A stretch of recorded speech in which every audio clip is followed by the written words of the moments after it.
Assalamualaikum warahmatullahi wabarakatuh.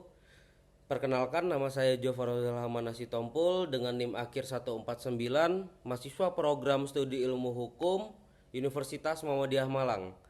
Pada kesempatan kali ini saya akan mempresentasikan materi mengenai teori bentuk-bentuk pemerintahan. Dalam kehidupan bernegara, selain mengenal bentuk negara, kita juga perlu memahami bentuk pemerintahan. Bentuk pemerintahan menunjukkan bagaimana kekuasaan negara dijalankan serta siapa yang menjadi kepala negara dalam suatu negara.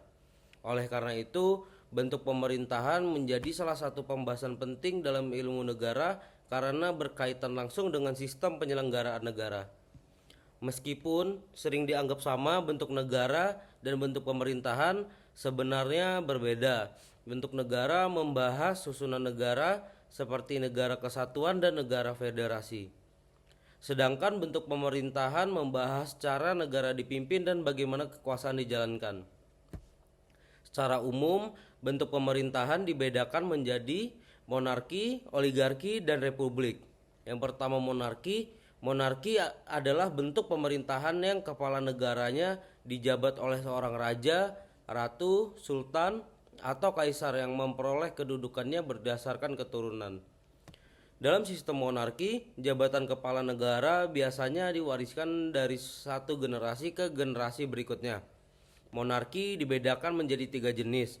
Pertama, monarki absolut, yaitu monarki yang seluruh kekuasaan pemerintahan berada di tangan raja. Raja memiliki kewenangan yang sangat besar dalam menjalankan negara.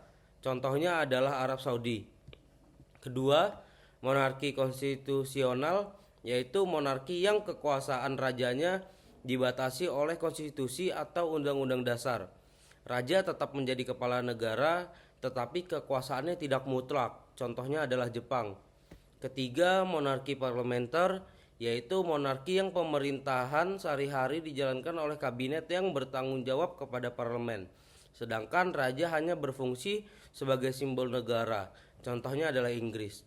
Yang selanjutnya oligarki. Oligarki adalah bentuk pemerintahan yang kekuasaannya berada di tangan sekelompok kecil orang atau golongan tertentu. Kelompok tersebut biasanya memiliki pengaruh besar karena kekayaan, kekuatan militer, atau kedudukan politik. Dalam oligarki, keputusan-keputusan penting negara lebih banyak ditentukan oleh kelompok elit dibandingkan oleh rakyat secara luas.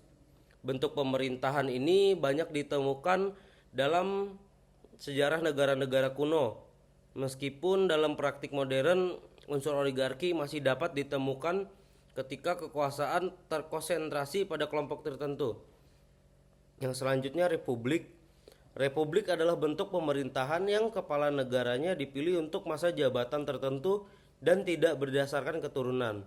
Dalam republik, jabatan kepala negara dapat dipegang oleh siapa saja yang memenuhi syarat sesuai dengan ketentuan konstitusi. Republik dibedakan menjadi beberapa bentuk. Yang pertama, republik absolut, yaitu pemerintahan yang kekuasaan negara terpusat pada satu pemimpin. Kedua, republik parlementer, yaitu republik yang pemerintahannya bertanggung jawab kepada parlemen. Ketiga, republik presidensial, yaitu republik yang kepala negara sekaligus kepala pemerintahannya adalah presiden yang dipilih untuk masa jabatan tertentu. Indonesia termasuk negara yang menganut bentuk pemerintahan republik dengan sistem presidensial. Sebagai penutup, dapat disimpulkan bahwa bentuk pemerintahan adalah cara suatu negara menjalankan kekuasaan dan menentukan siapa yang menjadi kepala negara. Secara umum terdapat 3 bentuk pemerintahan, yaitu monarki, oligarki, dan republik. Indonesia sendiri menganut bentuk pemerintahan republik dengan sistem presidensial sebagaimana diatur dalam UUD 1945. Terima kasih atas perhatiannya semua. Demikian presentasi mengenai teori bentuk-bentuk pemerintahan yang dapat saya sampaikan. Wassalamualaikum warahmatullahi wabarakatuh.